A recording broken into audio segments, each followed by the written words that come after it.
From the Statehouse in Indianapolis, welcome to the General Assembly of Indiana, and Gene Lysing, Senator for Connersville and Fayette County. Welcome, Gene. Well, thank you for being here today. Is this the final day? This is going to be our last day here, and whether we're here until 5 or 6 p.m. or midnight, I'm not sure, but this will be our last day. You may stop the clock at midnight? Oh, no, they don't have to do that anymore. Oh, okay. And actually, it's interesting because technically by law, we have until March 14th, and today is only March 10. Mm-hmm. So, yeah, they could, if we needed to go till 1 in the morning, they could do that. That wouldn't be a problem. Prior to the session's beginning, what was your priority number one?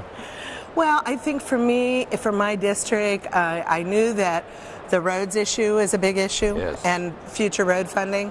But I also knew that farmland property taxes are a big issue for a lot of the people in my district. And then, very honestly, I-step testing, that dreaded word I-step, I think whatever future testing happens, it can't be called I-step. Why? Because I hear from students, parents, grandparents, people, teachers, everybody. That's been controversial since day one. It has been, and I think that the truth is that we're going to continue to have some kind of mandated testing. Yes. Okay? But there will be a panel now this summer, and it's going to be made up of people, hopefully, that have skin in the game, so to speak. People that are educators, people that are, the supervisory area, all different people to look at what should we do in the future. Yes. Right now, we have changed the contract from CTB McGraw-Hill to Pearson, different companies managing the test. So we were hopeful that the testing this year would go smoother. I've had reports, positive and negative, on it. But it's my understanding that Pearson contract is a 2-year contract, and so they will be doing it again next year. But yes, this summer, we have this panel that's going to take a look at, I would say 2018 and beyond, and it won't surprise me, very frankly, if Indiana doesn't try to go to some standardized tests. You might remember when we were in school, mm-hmm, when I was in school, we took Iowa tests, Yes. I mean, there were different nationalized tests. It's my understanding that right now our I-STEP testing program is costing like some $20 million because we've designed our own. Yes. And I think some people are saying, wait a minute, if we could save some of that money, and maybe it wouldn't be under fire and constant struggle. I don't know. But I do think that we're all looking forward to seeing what kind of recommendation the panel makes that we would act on perhaps the next session, which wouldn't happen. It takes a while to change yes, this, so it wouldn't go into effect then until the following year. So, but I'm hopeful that we won't hear of kids being tested for 12 hours, yes, and that we won't hear of programs that they're trying to do it online and the program freezes, and lots of complaints and issues. There are federal guidelines you have to go by, are there? Right, there are, but they just made a big change in Washington in regard to that program. And so there are people here that are working through those changes. So it's not as dictated by the federal government as what it was prior to this decision there. So, and I'm sure that the panel this summer will take all of that into consideration. Yes. You're chair of the Agriculture Committee. What have you done for those folks? Yeah, the Agriculture Committee this year really had very little issues to deal with, very frankly. One of the issues that we heard testimony on but didn't move to vote on it was there's a population that would like to see CBD oil extracted from hemp to be able to be made legal in Indiana to be used for children that have severe forms of epilepsy. Yes. But I can tell you our prosecutors of the state were dead against that because they think it is very close to a medical marijuana product, and they're afraid of just blowing that whole issue yes, wide open. And of course, our neighboring state of Ohio just killed the marijuana issue by referendum last year. So, that was one issue.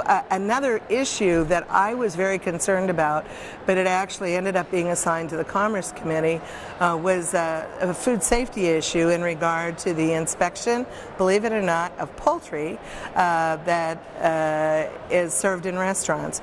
There's a farm and a restaurant north of Indy that was determined that they could bypass inspection, and so there has been some agreed to language that's going to require the farm that they receive their poultry from to at least have random inspection, so that's better than no inspection. Sure. It's interesting the issues sometimes that we get that we wouldn't expect. I would never have expected that sort of natural food movement to actually want to promote an uninspected poultry product. So, we get all different kinds of views here. That's why you get the big bucks. Oh, that's it, exactly. And we try to work out the differences, What about the roads? What are we going to do roads, about? That's, to me, is one of the big issues. Yes.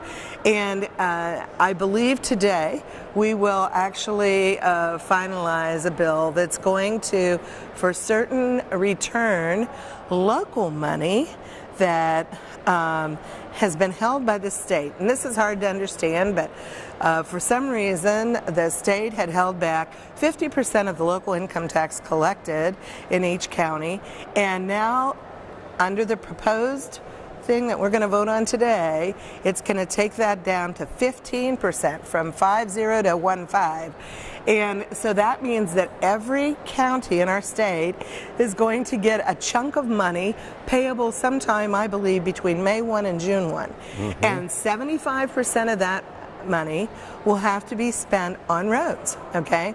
25% of it can be put in the rainy day fund and be saved for future road spending. Okay. Then in addition, there's going to be a provision in the bill that is going to allow counties to pass a wheel tax, or if they have a wheel tax, to increase the rate of the wheel tax. I see. So, which would add to their money for local roads. And if they do that, then there's going to be a pot from the state that they can apply that local funding to draw down some state funds, some additional state funds. So I haven't seen all the numbers on that yet, and I know that some of my counties have a wheel tax and some don't. And some of them are at the maximum rate now, and some are not. So it's going to vary by my counties which ones might want to opt into this and draw down some additional state money. And then I think there's a commission or a group that will be putting together a plan for next year, for the budget year. And they're going to have to discuss maybe the future of tolling on some of the interstates. I see. Some other issues that might be deemed controversial. There was no appetite in the Senate for any kind of a fuel tax increase this year. So that is for sure not going to happen. Mm-hmm. There is going to be a diversion of 1.5 cents of the sales tax per dollar that will go into the motor vehicle fund. And so that's going to add some additional funds as well.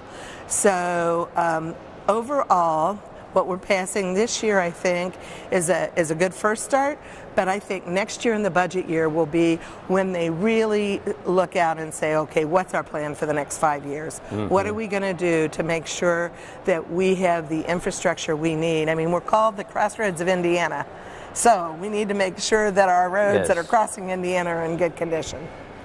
The budget next year, what will be going on?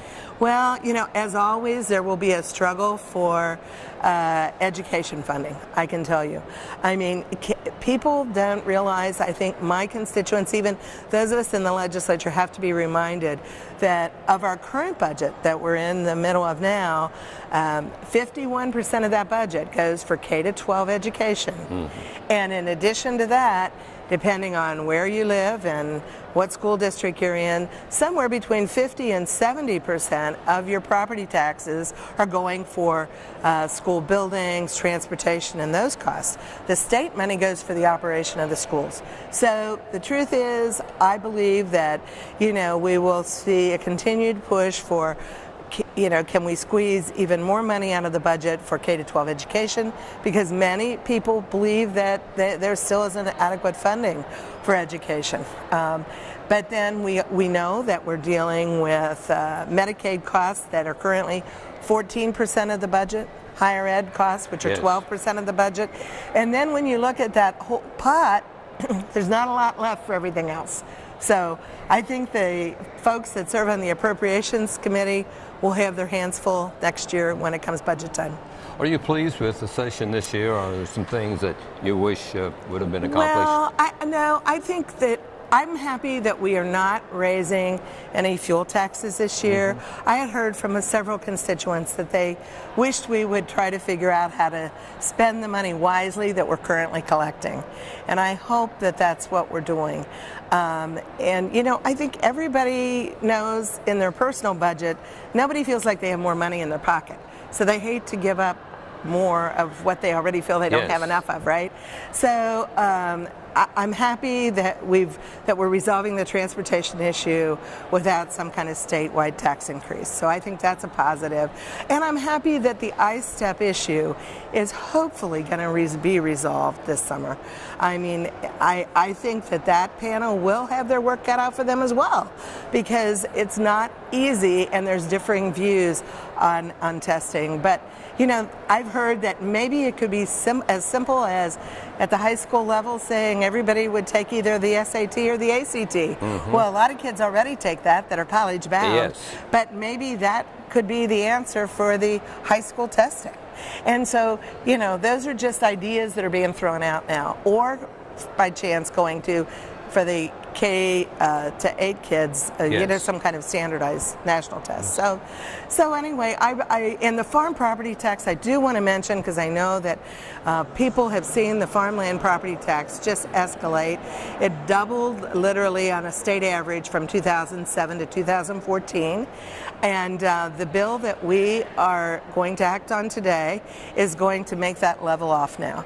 And actually, I believe that the average farm next year will pay a little less in farmland property tax, and for the next couple years they'll see a decrease and then a leveling off.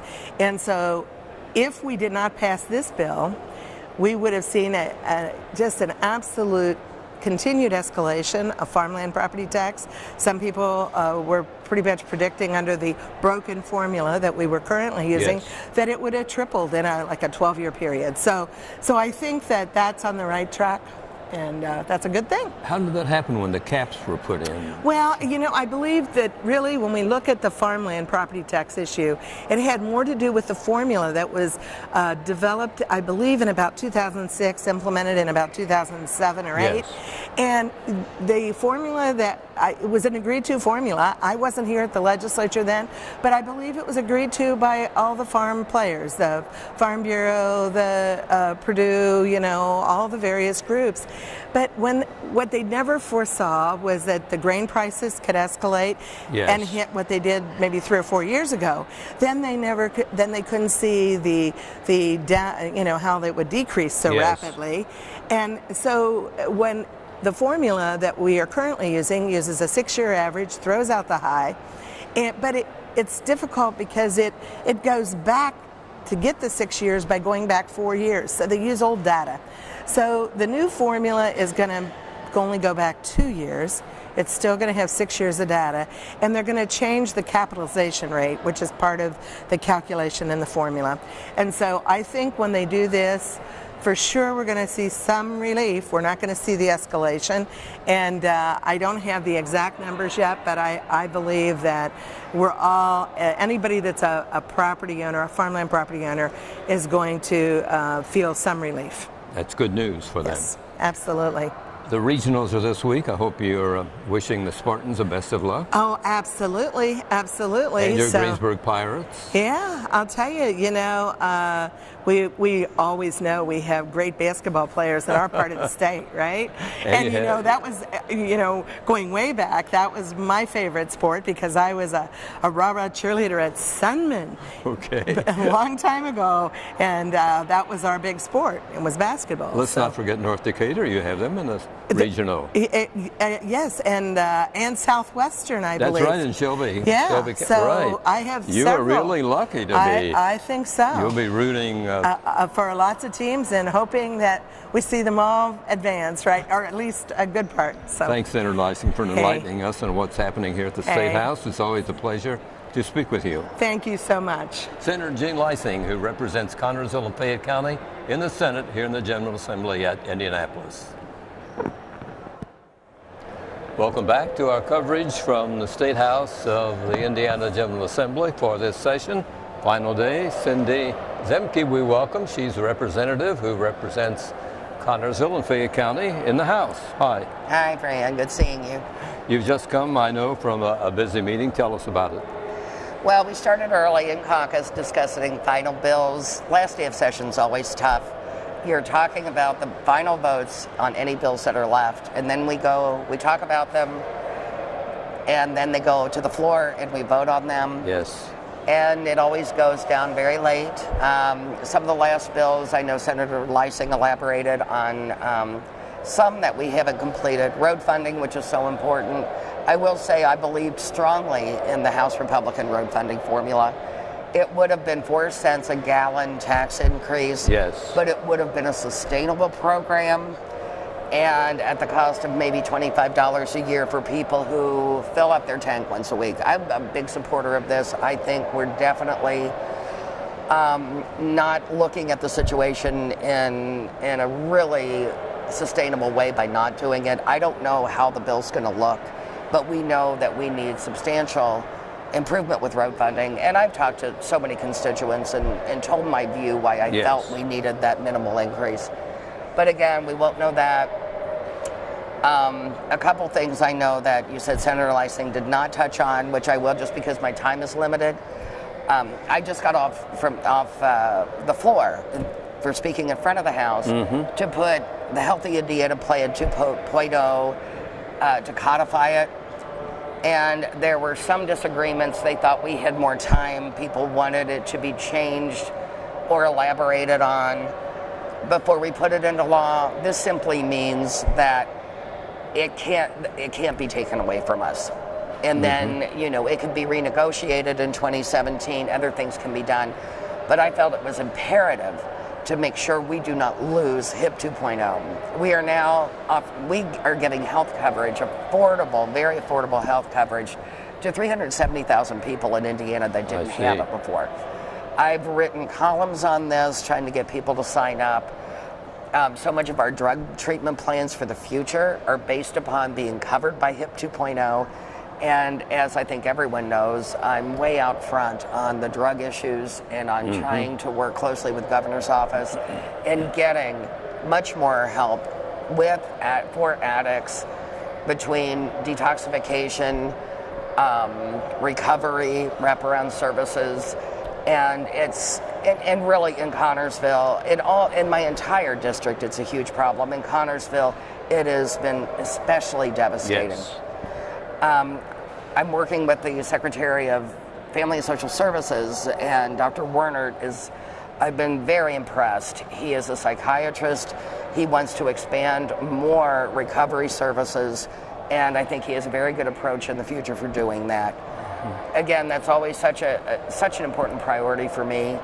And again, with HIP 2.0, anyone watching, if you do not have health insurance, get on the website under HIP 2.0, sign up for it. It actually also offers dental and eye coverage. I've had people go to the dentist for the first time in 10 years who couldn't afford it, and it covers it. So it is so important, and I can't recommend enough that people who do not have coverage to check into this to see if they qualify. A disappointing day yesterday in session. Again, late in the session, many emotional things tend to come up. And a bill that had come to us from the Senate, it was placed in another bill, Senate Bill 313. It was an abortion bill. And everyone who knows me knows that I'm extremely pro-life. And for the first time, and I never thought I would ever have to, I had to vote against a pro-life bill because of simply one provision in that bill that I could not vote for. Basically, this bill states, and it is passed, it will go to the governor's desk, that in the state of Indiana, any woman can abort a fetus before 20 weeks. That's the law. Any woman.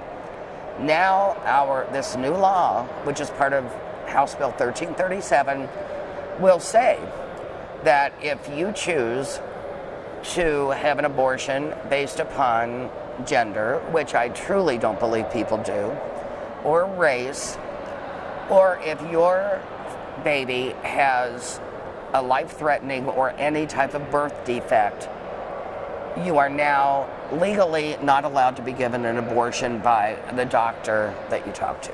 Your doctor, a parent's doctor that they trust, will have to tell that woman who has possibly a lethal birth defect of her fetus that they cannot terminate that pregnancy, that the state of Indiana says they can't, which means that family will then have to go to another abortion provider, not tell them why to have this procedure, or go to a neighboring state.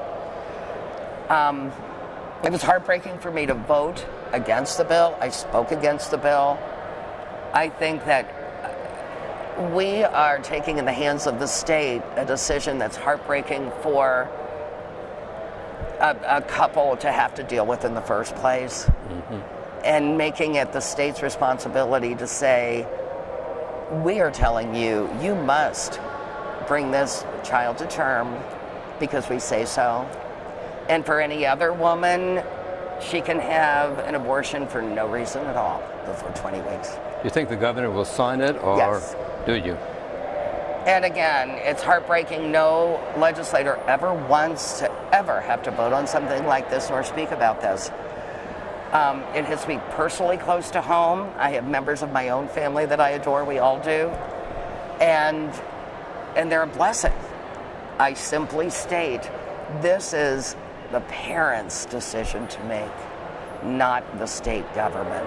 And it's going to suffer legal challenges. It's already said that it's not constitutional. The only state that currently has this is North Dakota. It's faced challenges.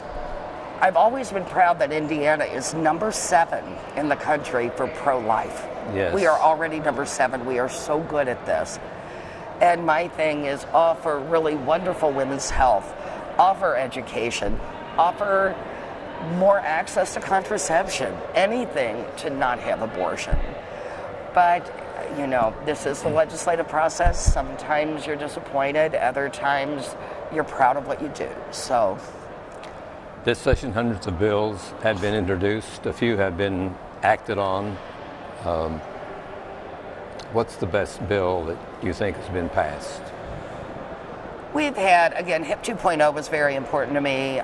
Short session, I always say we filed too many bills anyway. Yes. And it's an election year, so much won't get voted on or voted on, in my mind, for the wrong reasons. And your folks in Connorsville know that I'm a real straight shooter, so I make no apologies for what I say. I will never placed a vote based upon my reelection, nor will I, or based upon a special interest group. I won't do it. And all my folks back home, if they want somebody else, they'll hire somebody else. And I take great pride in that. I'm very accessible. I tell folks, get me at the Brown House, get me at the Zimke House, we're in the book, or get me at the Statehouse. And yell at me, agree with me, disagree. I am there to serve you. And let me know. If you agree or disagree, I'm always there. I know you have to get back to work. Thanks very much for your time, Cindy. Thank you. Cindy Zimke, who represents Connorsville and Fayette County, has joined us, along with Jean Lysing, who is the senator for Fayette County and Connersville. Thanks for joining us on the TV3 State House Report.